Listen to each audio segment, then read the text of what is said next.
Ndoukoumane Group, dans sa nouvelle dynamique de distribution de produits de haute qualité ici au Sénégal et dans la sous-région, et ceci depuis plus de 20 ans. Après le succès remarquable de l'introduction du jus de fruits original dans le marché sénégalais, très apprécié d'ailleurs, le groupe Ndoukoumane vous présente son tout nouveau produit, Cobra.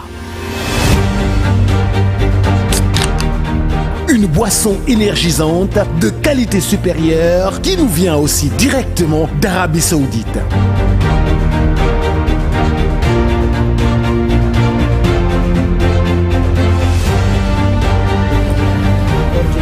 Nous venons de visiter quelques dépôts et magasins de notre partenaire Ndoukoumane Group et nous pouvons le dire sans embâche que la distribution des produits originaux et Cobra se passe très bien. Nous attestons du professionnalisme des équipes, de la disponibilité des produits et surtout à quantité suffisante.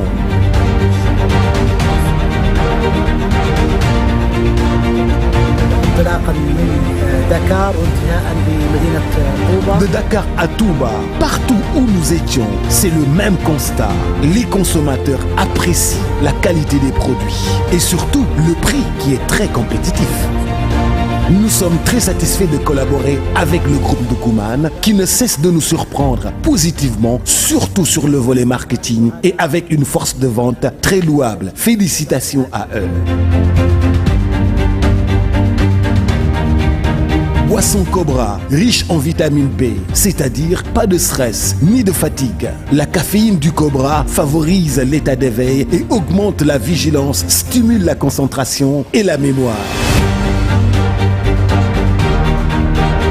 Cobra, une réelle motivation pour les sportifs. Vous voulez être champion? Alors, savourez Cobra, la saveur irrésistible. Cobra est original, disponible partout au Sénégal et dans toute la sous-région. Cobra, naturellement énergétique.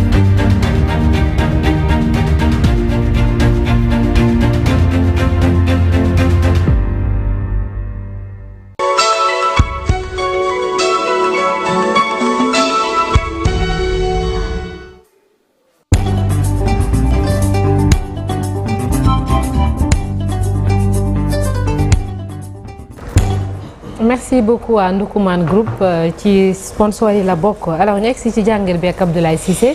Abdoulaye tey nga bëgg taxaw tuuti ci ay revue observation yu FMI wala moo xam bu Banque mondiale. Prétexte bi nag mooy mission bi nga xam ne mooy bu FMI service FMI moom la ñu jeexal dernièrement fii ci Sénégal du 5 au 12 septembre ak yi ñu génne mu indi benn coow parce que am na ñenn ñoo xamante ni jàpp nañu ni xañ na loolu dafa am beneen jàngat buñ ci waree def maanaam tout n'est pas noir ci tableau bi am na luñ ci war a jàpp yow nag da nga bëgg a wax comprendre et démystifier les revues comment comprendre et puis nag lan moo tax ñu war a démystifier revues yooyu. waaw xëy na li ci jiitu sax mooy. taxaw ci revue bi nga xam ni FMI def na ko. Sénégal mu conclure ko par une mission très récente. Du 5 au 12.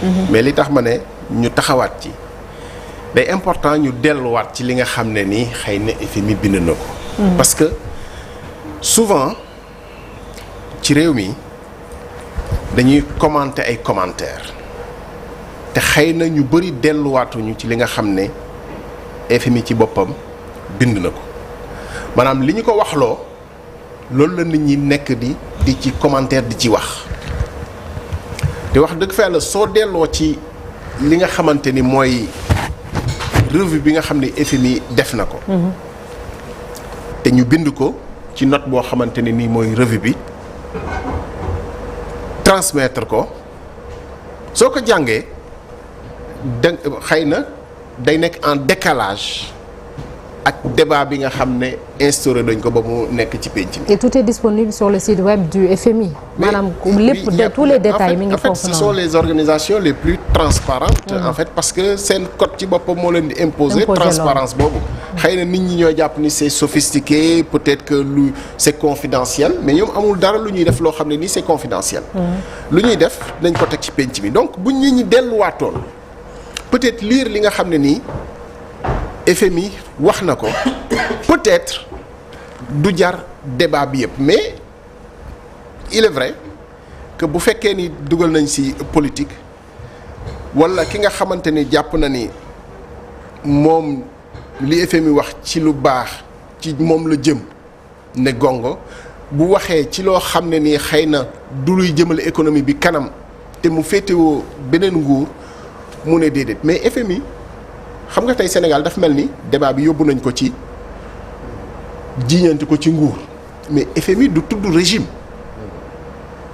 FMI amul lu muy def ba tudd régime walla sax ba tudd nit parce que loolu ñun suñu bopp ñoo ko war a bañal suñu bopp est-ce que ñun war nañoo nangu FMI di ñu wax diw moo baax moom moo nax saxal économie bi walla moom moo baax ci yéen ndax moom moo war a def programme bi walla moom baaxul woon ci yéen ndax moom moo def lii non moom du wax loolu moom li muy def rek mooy tënk ci ay date après ku nekk nag wax dëgg fa yàlla yaa moom sa bopp ci xool ci date yi mais amul fenn fu mu tuddee nit walla régime soo delloo ci revue bi ci li nga xam ne nii wax nañu ko on peut dérouler je pense que je propose qu'on lise xoolal par exemple revue bi wax l'activité économique a ralenti au cours du premier semestre 2024 et les perspectives demeurent difficiles pour le reste de l'année. xam nga loolu presque du constat d'expert loolu vraiment jarul dóor sa doom la position budgétaire devrait s'améliorer en raison d'une baisse des recettes et de l'augmentation des dépenses en subventions énergétiques gis nga lii subvention énergétique peut-être baax na pour une fois ñu taxaw ci ñun ci suñu biir ñu xam luy subvention énergétique subvention li tax muy diis surtout énergétique je tiens à ce truc là subvention énergétique parce que subvention yeneen yi baax na mais subvention énergétique xoolal par exemple le prix à la pompe carburant bu ñu nee subventionné nañ dëgg la nit ñi ku nekk dafa bëgg déplacer wu subventionné ko peut-être day impacter ñëpp mais léegi ana luy justifier nga subventionnel ma man mii nga xam ne peut-être ay 2 litres sax laay def ci sama moto bi ak ki nga xam ne wax dëgg fa yàlla borom barke la am na 100 millions yoo xam ne moom la dajale jëndee ko oto bu ko neex muy dem di jëndi essence double réservoir c'est-à-dire nga subventionné ko li nga xam ne man mii nga xam ne góorgóorlu laa te peut-être mën nga bëgg a jàppale moom mu bénéficier wu ci subvention boobu loolu mooy subvention boo xam ne amul différenciation te loolu très souvent moom la ñuy gën a dénoncer ci ay subventions parce que gisuma organisation internationale yi di dénoncer subvention ci dundu gi ci mburu ak yeneen subvention yi ñuy wax subvention énergie bi par exemple mooy loolu est-ce que war nañoo mën a subventionner ki nga xam ne prestige la nekk man nga xam ne ñaari lampe la am ak peut-être lu may le strict nécessaire ak ki nga xam ne il construit sa grande villa am appareil yu nekk ba pare war a mën a bénéficier wu ci par exemple ci subvention xam nga loolu xel mën na koo nangu te loolu mooy gën a indi déséquilibre ci li nga xam ne ni mooy budget bi ak recettes yi parce que subvention bu demul fi mu war a dem bu demee ci fi nga xam ne nii foofu la war a dem peut-être yokkute lay indi parce que dina soutenir le panier de la ménagère. mais ci wàllu courant bi am na lu ñu woowee tranche sociale. mais xam nga tranche sociale boobu facilement nga xëtt ko. moins de 15 000 francs. voilà en fait facilement nga xëtt ko. génn ko yomb na trop kay. voilà facilement nga déborder ko. dugg deuxième tranche. parce que tranche sociale mooy bul consommer lu bëri. te xam nga nag yitte nit ñi aussi. le minimum. egg na foo xam ne du yitte prestige. mais facilement ñu romb tranche. par nécessité boobu noonu voilà par nécessité. et bu boobaa defu ko par prestige. mais par nécessité la mais gis nga li mu koy indil finalement. génn na ci tranche sociale boobu. donc yooyu mooy aussi subtilité yi nga xam ne nii mu ngi ci dinañu def ay. mais mécanisme boobu. moo tax nag mécanisme boobu moo tax ñu war a am beneen mécanisme boo xam ne dina am nu muy taxawee ci subvention yi parce que subvention bonul mais subvention bi bon mooy subvention biy dem ci ki ko soxlawul. alors que par exemple ñu def ko pour dimbali ñi nga xam ne ñoo néew doole mais borom barke yi ñoo ciy gën a bénéficier mais loolu xel mënu ko nangu te ci yooyu ci subvention énergétique presque mënoo ci am différenciation en fait c'est ça le problème est-ce que dañuy dem comme yenn pays par exemple di taxer les voitures yi nga xam ne ay cylindres lañ par exemple parce que mën nañ ko évaluer noonu bu dee cylindre évaluation boobu non y a rien de facile il faut juste un courage et le faire lu tax par exemple bu ñu bëggee taxer par exemple les plus riches dans certains pays muy poser problème du yomb mais choix politique la tu peux décider de taxer par exemple les plus riches pour soutenir les plus faibles loolu yenn pays dañ koy def impôt sur la fortune par exemple évidemment ça suppose que nit ñi am déclaration yoo xam ne nii c'est fiable ba kenn du mën a rëcc ci li nga xam ne nëbb li nga am mais fii xam nga bon tollooguñu foofu évidemment ci li ñu tolloogum rek mooy ñiy def déclaration de patrimoine te ñooñu c'est parce qu'ils sont dañu am ay responsabilités yoo xam ne moo tax loi tënk leen ci ñu wax lu ñu am xam nga ku mel noonu mën nga xool ne ko yow moom mënoo bénéficier wu ci subvention parce que borom barke nga am nga lii am nga lii am nga lii mais tey ki la gën a ëpp barke peut-être moo la gën a mën a nëbbatu pour wane ni sax moom yorul.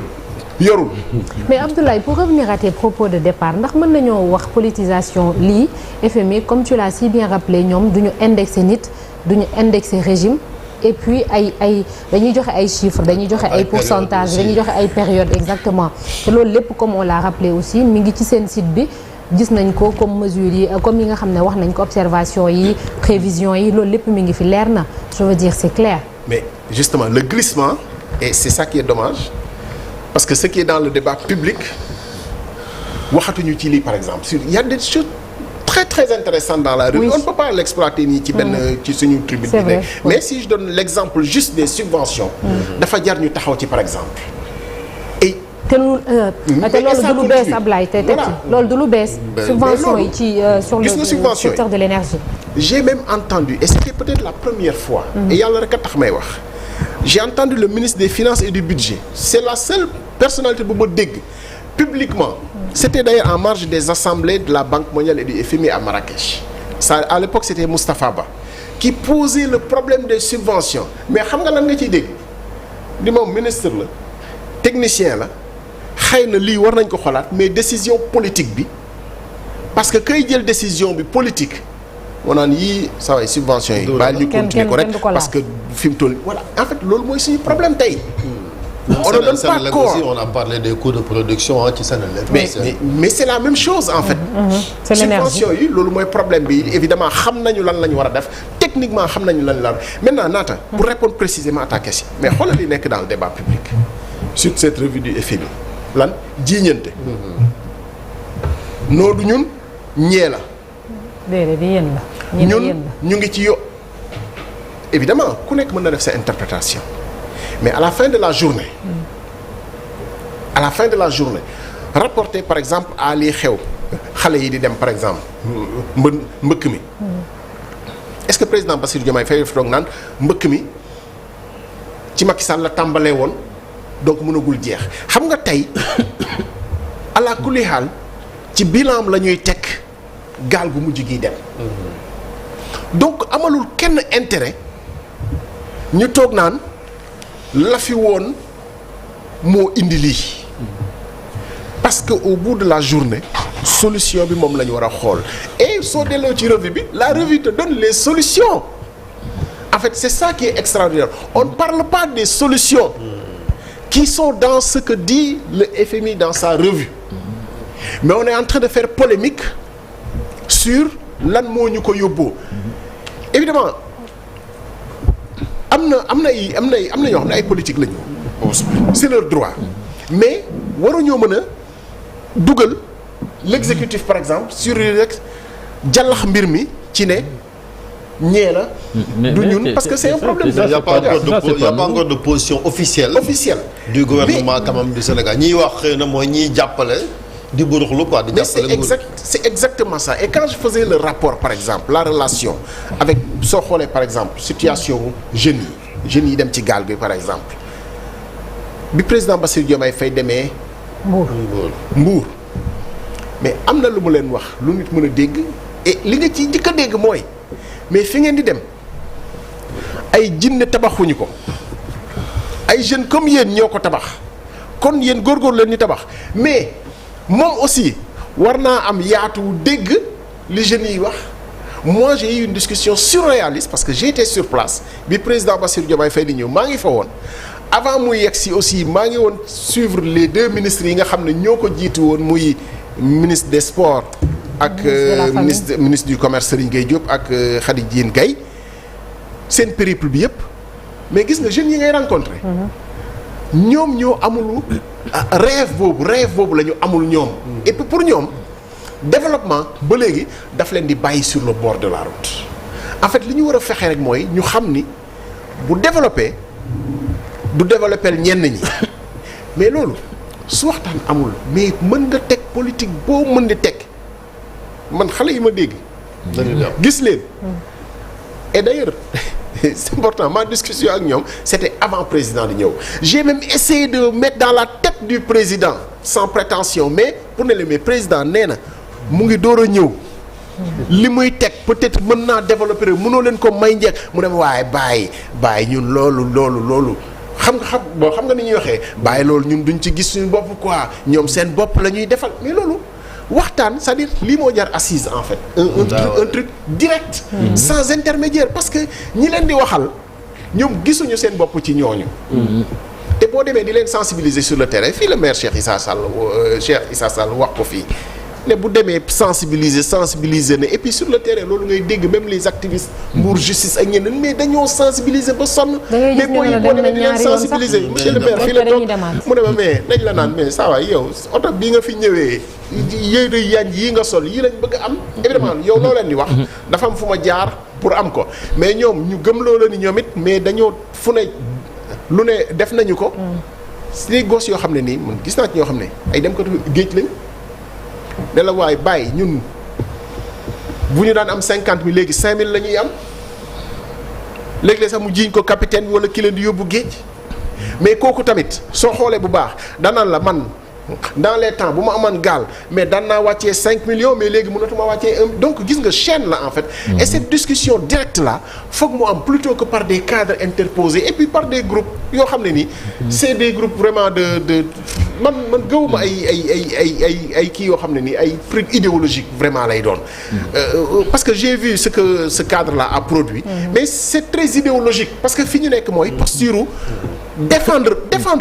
En fait, la revue du FMI n'est pas contre le gouvernement. Mais justement, Ablaye, xam nga est-ce que ñun suñu problème du foofu c'est qu'on perd du temps ci ay débats inutiles mais yaa ngi wax politisation la semaine passée wala bële recevoir nañ fi ay dafay Chérif di ko laaj ci li nag bi mu naan leen c'est la continuité de l'État. Mais quand c'est pas rose comme ni ñu ko waxee.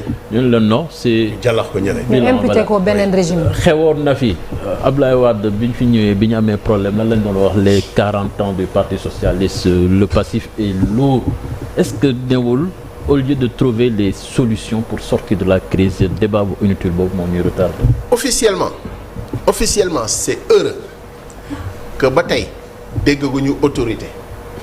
bu Sénégal Chérif rappelé na ko léegi position officielle Sénégal buy dénoncer wala di critiquer wala di am avis beneen bu mu joxe ci revue FMI bi bien au contraire le président de la République dans son adresse à la nation bii mu tasee Assemblée nationale le 12 jox na ci une large part de crédit à la coopération avec le FMI loolu choix politique la parce que mënoon na ñëw ne ñun léegi suñu rapport ak partenaires multilatéraux yi dañu koy xoolaat le Ghana l'a fait à un moment donné jigu ko il faut dire tout de suite les choses pourtant bi Ghana décidé ni day couper au FMI Banque mondiale les souverainistes les panafricains avaient applaudi pour ne wéy lii la ñu war a dem léegi partenaires multilatéraux yi dañuy tardeel mais Ghana kenn tey ñaanul dund Ghana ci inflation bi nga xam ne ni moom la ñuy dund.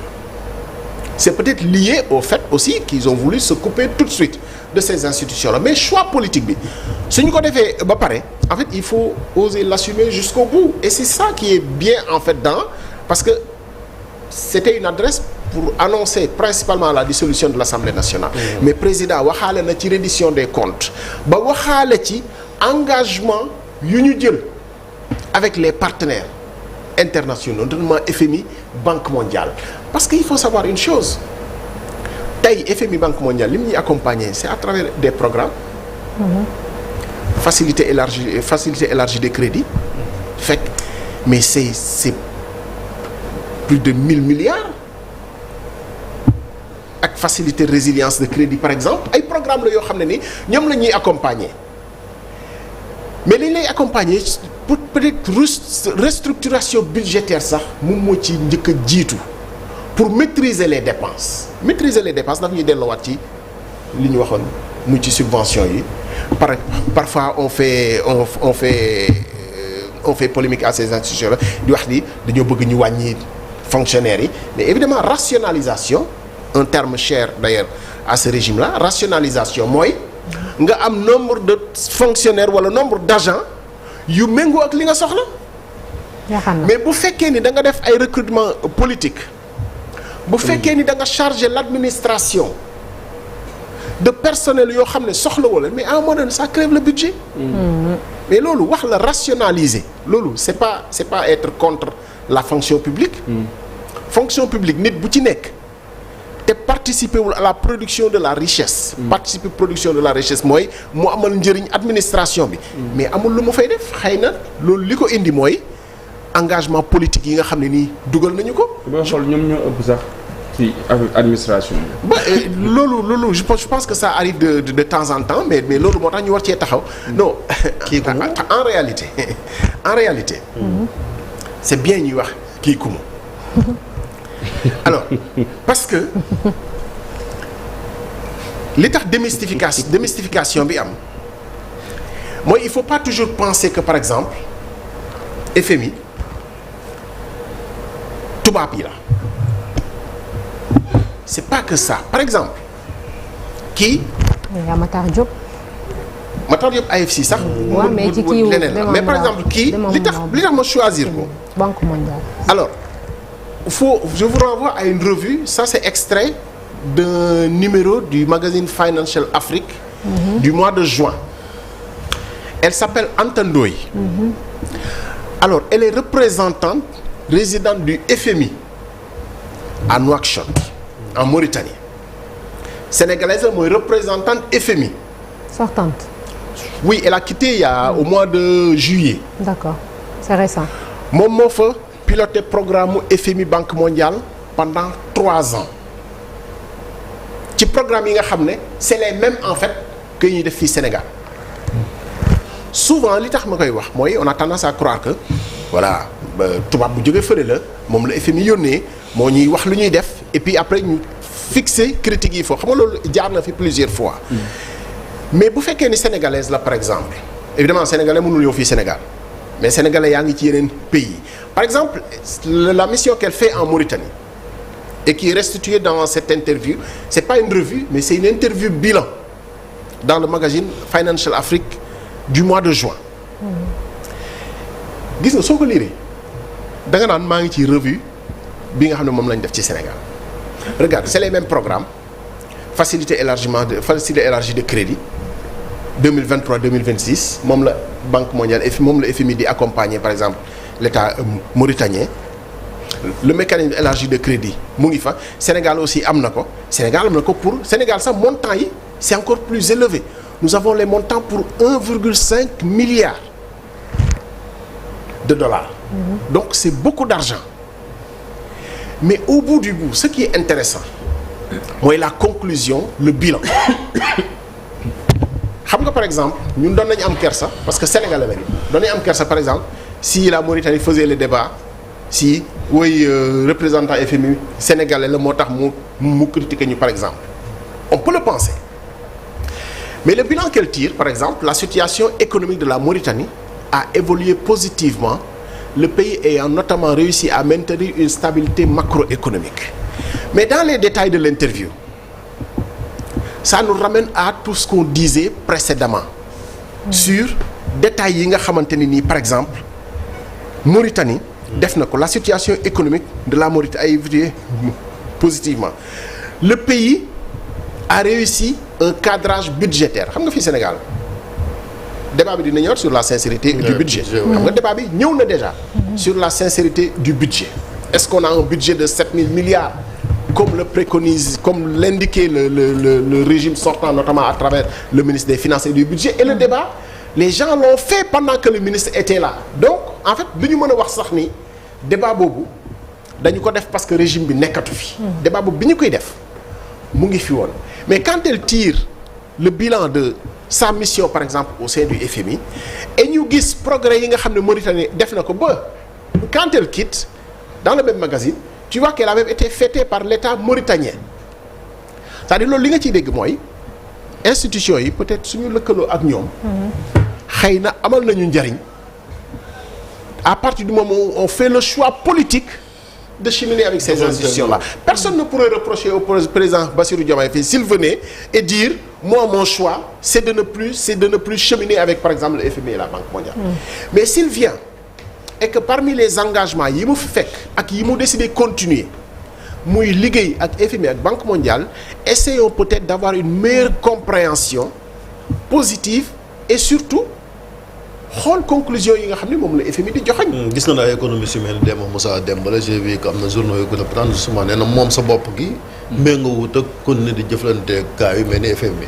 mais xam nga loolu c'est idéologique encore une fois idéologie boobu am na et c'est un débat qu'il faut avoir mais moi je dis à partir du moment où le choix politique affirmé par le président de la République c'est de continuer la coopération, la collaboration étroite avec ces institutions-là, le choix il est fait.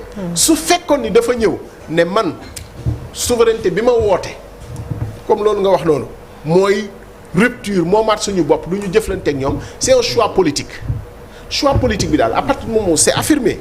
il faut y aller comme le choix politique est affirmé que le Sénégal est dans une logique de continuer et de préserver la collaboration et les relations étroites avec le FMI et la Banque mondiale, peut-être maintenant avoir une lecture plus terre à terre en fait des relations. Et les autorités di affirmer mooy gagnant boobu mooy programme yi fi nekk finalité bi mooy une maîtrise budgétaire, un cadrage macroéconomique ak ñu bañ a def débat ci ne. mais bor bi nag diis na de loolu tam kenn mënu koo fàttali. mais bor bi nag Macky Sall ko fi bàyyi. mais bor bi li gën a sonal sax bor yi man waxuma sax boru institution yi. ak le service de la dette. mais bor bi gën a metti ci économie bi mooy bor bi ñuy yoreel dette intérieure. bor bi ñu gis nga bor bi ñu yoreel entreprise yi fii. bor extérieur bi fii ba yaa ngi mën nañ lijjanti di ko fay mais entreprise yi nga xam ne ñooy fonctionner économie bi ñooñu. boo leen yorelee bor. yaa ngi gën a nërmeel économie parce que loo indi ci xaalis bu fekkee ne amul entreprise yu ko mën a liggéey mais lan lay jëriñ. te entreprise yooyu tey il est clair que ñu ngi souffrir. ñu ngi à l'agonie.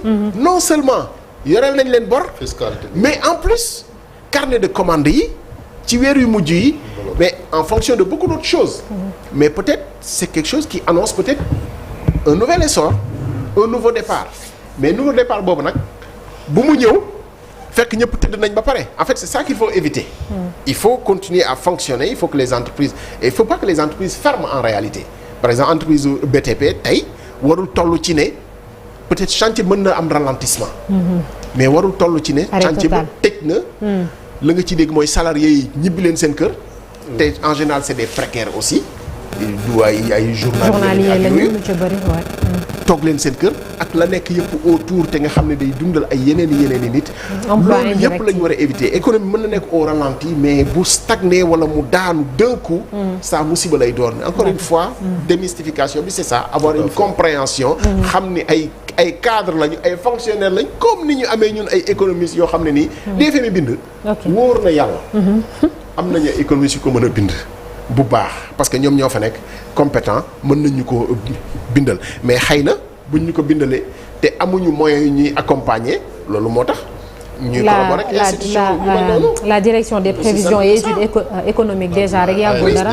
exactement génne woon nañu fi ay études également. merci Abdoulaye rappel rek mooy ñaari ministres yi ñu dénk koom gi tamit dañoo war di leen dénk quand même. Abdourahmane Sarr ak Cheikh Diba.